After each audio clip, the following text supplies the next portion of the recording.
Gun violence is rising, political tensions are intensifying, and the nation is asking one urgent question: how do we keep our communities safe?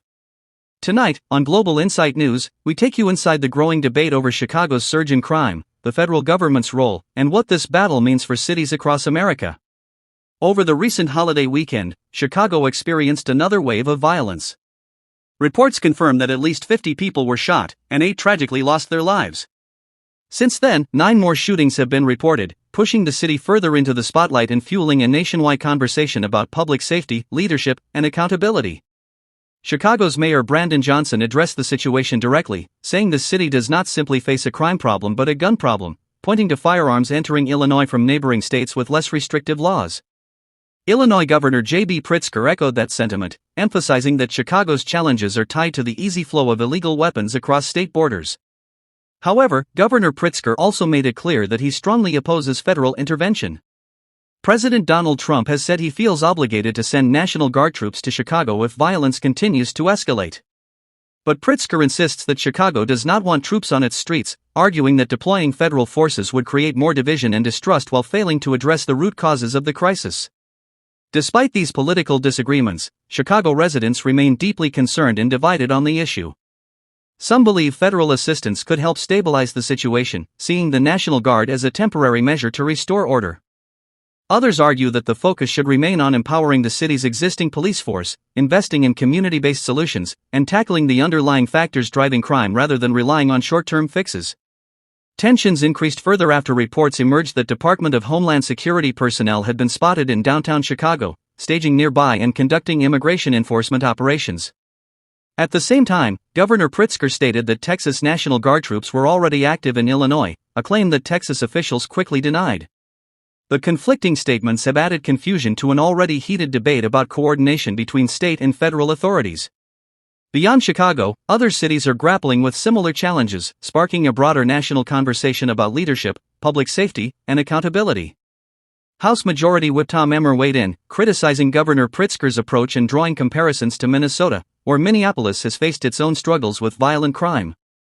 Emmer pointed to Washington, D.C. as an example of potential progress, where cooperation between local and federal authorities has reportedly led to a nearly 50% reduction in violent crime and a 90% decrease in carjackings within a short period.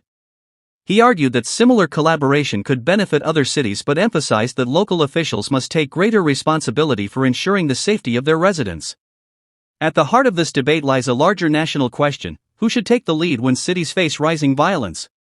Should states retain full control, or should the federal government step in when local measures fall short?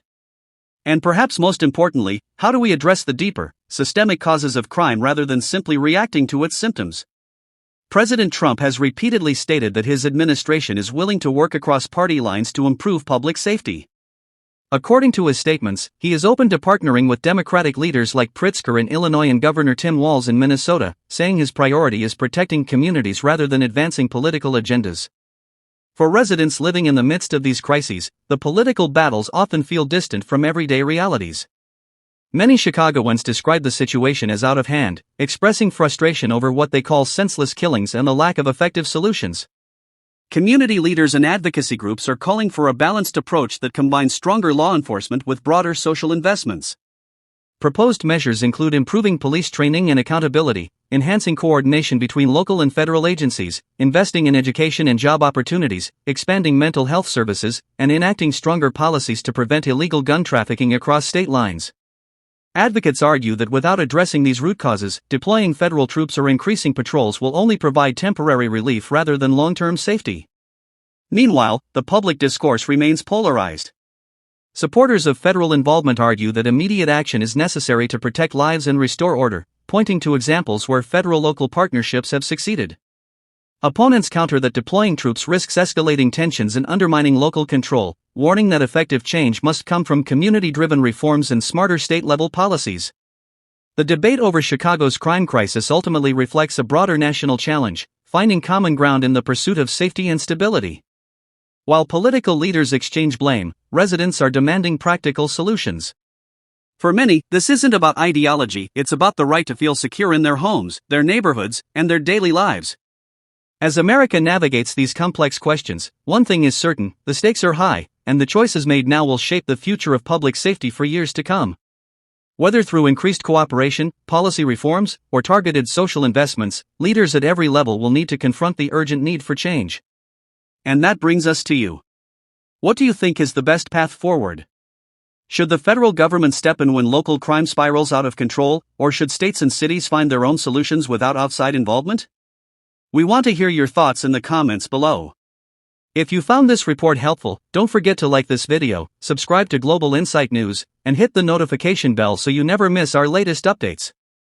We'll continue bringing you fact-based reporting and in-depth analysis on the stories shaping our world.